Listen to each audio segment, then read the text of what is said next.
الحمدللہ نحمده ونستعینه ونستغفره ونؤمن به ونتوکل علیہ ونعوذ باللہ من شرور انفسنا ومن سیئات اعمالنا من يهده اللہ فلا مضل له ومن يضلل فلا هادی له ونشهد ان لا الہ الا اللہ وحدہ لا شریک له ونشهد ان سیدنا ومولانا محمدا عبدہ ورسولہ۔ صحیح بخاری کتاب المناقب باب قصۃ ابی طالب وبہ قال حدثنا عبد اللہ بن یوسف قال حدثنا اللیث قال حدثنا ابن الہاد عن عبد اللہ بن خباب عن ابی سعید الخدری رضی اللہ عنہ وعنہم انہ سمع النبی صلی اللہ علیہ وسلم وذکر عنده عم فقال لعلہ تنفعہ شفاعتی یوم القیامہ فیجعل فی زحزاح من النار یبلغ کعبیہ یغلی منہ دماغہ۔ حضرت ابو سعید خدری رضی اللہ تعالیٰ عنہ فرماتے ہیں کہ میں نے نبی کریم صلی اللہ علیہ وسلم سے سنا جب آپ صلی اللہ علیہ وسلم کی موجودگی میں آپ کے چچا کا ذکر ہوا ابو طالب کا، تو آپ صلی اللہ علیہ وسلم نے فرمایا شاید قیامت کے دن میری شفاعت ان کے کام آ جائے، جس کے نتیجے میں انہی جہنم کے مقام زحزاح، یہ جہنم کا ایک طبقہ ہے اوپر والا، وہاں ان کو رکھا جائے گا جس سے ان کا دماغ کھولے گا۔ یعنی حضرت ابو طالب کو مقام زحزاح میں رکھیں گے اور جہنم کی آگ ان کی ٹخنوں تک آئے گی، یعنی اتنا سا جہنم کے اندر ہوں گے جس سے ان کا دماغ کھولے گا۔ اللہ اکبر۔ اس حدیث مبارک پر اعتراض کیا جاتا ہے؟ اعتراض یہ کیا جاتا ہے کہ رسول اکرم صلی اللہ علیہ وسلم نے اپنے چچا ابو طالب کو دین کی دعوت دی، اس نے قبول نہیں کیا، اور بار بار دعوت دی، قبول نہیں کیا، اور زندگی کے آخری موقع پر جب وہ دنیا سے جا رہے تھے آپ نے تب بھی اپنے چچا سے کہا تم کلمہ پڑھ لو، لیکن اس نے اس وقت بھی کہا اخترت العار علی النار، میں جہنم میں جا سکتا ہوں لیکن ابو جہل اینڈ کمپنی ان کی میں بات کو نہیں چھوڑ سکتا، یہ میرا خاندان ہے، میری قوم ہے، یہ مجھے کیا کہیں گے کہ مرتے وقت آگ سے ڈر کے اس نے اپنا دین چھوڑ دیا تھا۔ خیر وہ کفر پہ فوت ہو گئے۔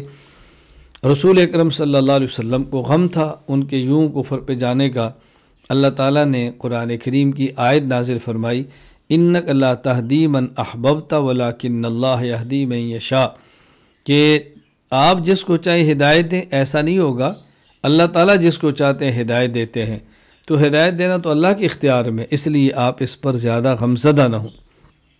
اسی طرح قرآن کریم کے اندر ہے ما کان للنبی والذین آمنوا ان یستغفروا للمشرکین ولو کانوا اولی قربی من بعد ما تبین لهم انہم اصحاب الجحیم، کہ جب پیغمبر کو معلوم ہو جائے اور ایمان والوں کو پتہ چل جائے کہ فلاں شخص مشرک ہے اور تو اس کے لیے پھر مغفرت کی دعا نہ کرے، اگرچہ وہ کتنا قریبی کیوں نہ ہو، یعنی کہ شخص اگر پتہ چل جائے کہ یہ کافر ہے، مشرک ہے اور کفر اور شرک پہ مر گیا ہے، کتنا بھی قریبی ہو، اس کے لیے دعا نہیں کرنی چاہیے۔ تو حضرت رسول اکرم صلی اللہ علیہ وسلم کو جب اپنے چچا ابو طالب کا بغیر ایمان کے جانا معلوم ہو گیا تو پھر آپ ان کے لیے دعائے مغفرت کیوں کر رہے ہیں، پھر آپ ان کے لیے شفاعت کیوں فرما رہے ہیں؟ یہ ہے خلاصہ اس اعتراض کا۔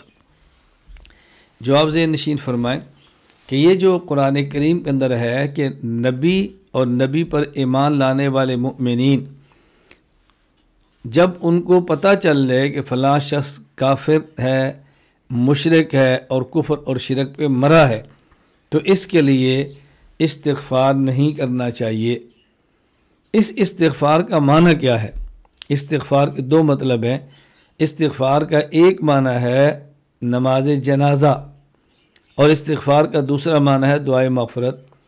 اگر استغفار کا یہ معنی ہو کہ ان کے لیے جائز نہیں ہے کہ جس شخص کا کفر اور شرک پہ مرنا یقینی ہو اس پر نماز جنازہ پڑھیں، تو آیت بھی ٹھیک ہے اور رسول اکرم صلی اللہ علیہ وسلم کا عمل مبارک بھی ایسے ہی ہے کہ جب آپ کے چچا ابو طالب کا انتقال آپ کو پتہ چل گیا تو آپ نے ان کے لیے نماز جنازہ نہیں پڑھی، پھر کوئی اشکال کی بات ہی نہیں ہے، اور نہ ہی کوئی اور مومن ان پہ نماز جنازہ پڑھ رہا ہے، کوئی اشکال نہیں ہے۔ اور اگر آیت کا دوسرا معنی ہو دعائے مغفرت، اور یہی معنی راجح ہے کہ اس آیت کا معنی یہ ہے کہ ان کے لیے مغفرت کی دعا نہیں کرنی چاہیے، تو پھر رسول اکرم صلی اللہ علیہ وسلم ان کے لیے کیسے مغفرت کی دعا فرما رہے ہیں، آپ کیسے شفاعت فرما رہے ہیں؟ بات اچھی طرح سمجھ لیں، طلب مغفرت الگ ہے اور شفاعت الگ ہے۔ طلب مغفرت کا معنی کیا ہے؟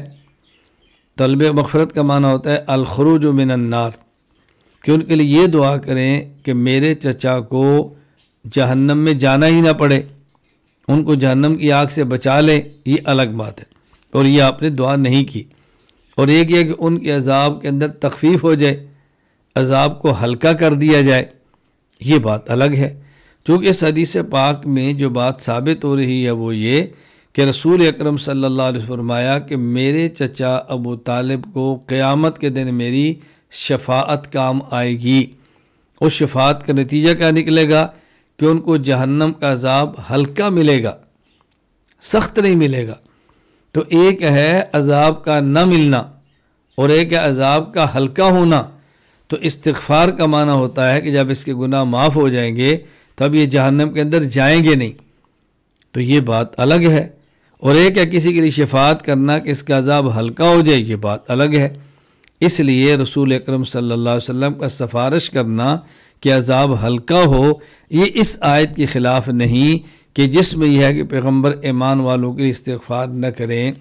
استغفار کا معنی ہے اللہ تعالیٰ سے ایسی دعا مانگنا کہ یا اللہ اس کو عذاب نہ ہو، اور تخفیف کا معنی ہے کہ ان کا عذاب ہلکا ہو۔ تو آپ نے سفارش عذاب نہ ہونے کی نہیں کی، بلکہ آپ کی سفارش سے ابو طالب کا عذاب ہلکا ہوا ہے۔ تو تخفیف عذاب الگ چیز ہے اور نفس سے عذاب الگ چیز ہے۔ ہاں، یہ اعتراض البتہ بنتا ہے اور لوگ کرتے ہیں کہ جی قرآن کہتا ہے فما تنفعہم شفاعت الشافعین، قیامت کے دن کفار کے حق میں کوئی شفاعت کام نہیں دے گی۔ اسی طرح قرآن کریم کے اندر ہے یا ایھا الذین آمنوا انفقوا مما رزقناکم من قبل ان یأتی یوم لا بیع فیہ ولا خلۃ ولا شفاعہ، ایمان والو اس دن کے آنے سے پہلے پہلے اللہ کے راستے میں صدقات دو، خرچ کرو کہ جب کسی کی سفارش بھی قیامت کے دن کام نہیں آئے گی۔ قرآن کہہ رہا سفارش کام نہیں آئے گی، اور رسول اکرم صلی اللہ علیہ وسلم فرماتے ہیں لعلہ تنفعہ شفاعتی یوم القیامہ، کہ میرے چچا کو قیامت کے دن میری شفاعت نفع دے گی۔ تو بظاہر یہ آیت کے خلاف ہے۔ آیت میں ہے فما تنفعہم کہ شفاعت نفع نہیں دے گی، اور حدیث میں آپ فرماتے ہیں لعلہ تنفعہ شفاعتی، ابو طالب کو میری شفاعت فائدہ دے گی۔ تو بظاہر یہ حدیث اور آیت مبارکہ میں تعارض ہے، حالانکہ غور کیا جائے تو اس میں تعارض نہیں۔ کیوں؟ یہ جو قرآن کہتا ہے کہ قیامت کے دن شفاعت نفع نہیں دے گی، اس کا معنی ہے کہ ان کو عذاب نہ ہو، یعنی شفاعت اس طرح فائدہ نہیں دے گی کہ کسی بندے کو جو کفر پہ مرا اس کو عذاب ہی نہ ہو، جہنم ہی میں نہ جائے، یہ نفع نہیں ہوگا۔ اور تنفعہم کا معنی، تنفعہ کا معنی کہ میری شفاعت فائدہ دے گی، اس کا مطلب ہے ان کا تخفیف عذاب ہوگا، جہنم کا عذاب ہلکا ہو جائے گا۔ اب دیکھو آیت اور حدیث میں کوئی تعارض نہیں۔ آیت کا معنی شفاعت ایسا فائدہ دے کہ بندہ جہنم کی آگ میں جائے ہی نہ، ایسا نہیں ہوگا۔ اور حدیث کہ میری شفاعت چچا ابو طالب کو فائدہ دے گی، اس کا معنی کہ جہنم میں تو جائیں گے لیکن عذاب ہلکا ہوگا۔ اب حدیث اور آیت کے اندر کوئی تعارض موجود نہیں ہے۔ ہاں البتہ یہ ایک اعتراض اس پر ہے جو بڑا مضبوط ہے، وہ یہ کہ قرآن کریم کے اندر ہے لا یخفف عنہم العذاب، کہ اللہ تعالیٰ جن کو جہنم میں بھیجے گا تو جہنم میں بھیجنے کے بعد اللہ تعالیٰ ان کے عذاب کے اندر تخفیف نہیں کریں گے، یعنی کافر کا عذاب ہلکا نہیں ہوگا، لا یخفف عنہم العذاب۔ اور حدیث پاک میں ہے کہ میری شفاعت ان کے کام آئے گی، ان کا عذاب ہلکا ہوگا، وہ جہنم کے اوپر کے طبقے میں رہیں گے، اور آگ صرف ان کے ٹخنوں تک آئے گی، تو بظاہر یہ حدیث اس آیت کے معارض ہے۔ اس کا جواب اچھی طرح ذہن نشین فرما لیں۔ اس کے ساتھ ایک اور بھی حدیث ملا لیں تو زیادہ بہتر رہے گا، وہ یہ کہ صحیح بخاری میں ایک اور حدیث موجود ہے ابو لہب کے بارے میں، کہ ابو لہب فوت ہو گئے۔ ابو لہب نے زندگی میں سویبہ باندی کو آزاد کیا تھا، جس نے رسول اکرم صلی اللہ علیہ وسلم کی ولادت کی ابو لہب کو خبر دی کہ تمہارے یہاں بھتیجا پیدا ہوا ہے، تو ابو لہب نے آزاد کر دیا تھا ان کو انگلی کے اشارے سے کہ تو آزاد ہے۔ تو ابو لہب جب فوت ہو گئے، فلما مات ابو لہب، ان کے بعد رشتہ داروں نے ان کو خواب میں دیکھا، اریہ بعض اہلہ بشر حیبۃ، اللہ اکبر، انتہائی بری حالت میں۔ ان سے پوچھا کہ ماذا لقیت، تمہارے ساتھ کیا معاملہ پیش آیا؟ ابو لہب نے کہا لم القا بعدکم غیر انی سقیت فی ہذہ بعتاقتی سویبہ، میں سکون نہیں پا سکا، آرام نہیں آ سکا، مسلسل تکلیف کے اندر مبتلا ہوں، یعنی عذاب ہے۔ ہاں، مجھے سویبہ باندی کو آزاد کرنے کی وجہ سے اتنی سی مقدار پلایا جاتا ہے۔ تو اس نے انگلی کا اشارہ کیا، اس سے مراد کیا ہے؟ یہ انگوٹھے اور انگلی کے درمیان یہ جو جگہ ہے، اس کا جو چھوٹا سا گڑھا ہے، پانی ڈالے نا تو کتنا سا پانی اس کے اوپر آئے گا، یہ اتنی سی مقدار مجھے دیا جاتا ہے پینے کے لیے۔ وہ پانی ان کو دیا جاتا ہو یا کوئی اور چیز ہو، اب بظاہر تو پانی ہوگا، چونکہ وہ کہتے ہیں مجھے اس سے دیا جاتا ہے جس سے مجھے راحت ملتی ہے۔ تو خلاصہ کیا ہے کہ ابو لہب کے بارے میں صحیح بخاری میں ہے کہ موت کے بعد ان کے عذاب میں اتنی تخفیف ہوتی ہے، کچھ ان کو پانی دیا جاتا ہے۔ اور حضرت ابو طالب کے بارے میں صحیح بخاری میں ہے کہ ان کو رسول اللہ صلی اللہ علیہ وسلم کی شفاعت کی وجہ سے عذاب ہلکا ملے گا۔ قرآن کہتا ہے لا یخف عنہم العذاب، کفار سے عذاب ہلکا نہیں کیا جائے گا۔ تو بظاہر یہ بخاری شریف کی دونوں حدیثیں قرآن کریم کی آیت مبارکہ کے خلاف ہے۔ اس جواب ذہن نشین فرما لیں کہ یہ دونوں حدیثیں قرآن کریم کی آیت کے خلاف نہیں۔ کیوں؟ پہلے یہ سمجھیں کہ قرآن کریم کی اس آیت کا معنی کیا ہے۔ قرآن کریم کی اس آیت کا معنی یہ ہے کہ جو عذاب کسی کافر کے لیے متعین ہو جائے گا، اس سے اس کے عذاب کے اندر تخفیف نہیں ہوگی۔ جس عذاب کو اس کے لیے فیصلہ ہو جائے گا، اب اس عذاب کی میں تخفیف نہیں ہوگی۔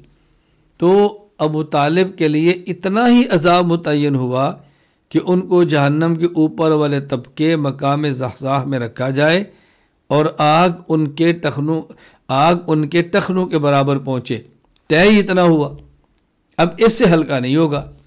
اسی طرح ابو لہب کا عذاب اتنا ہی طے ہوا کہ ان کو کچھ مقدار پانی دیا جائے، بس کچھ مقدار پانی دے دیا جائے، طے ہی اتنا ہوا۔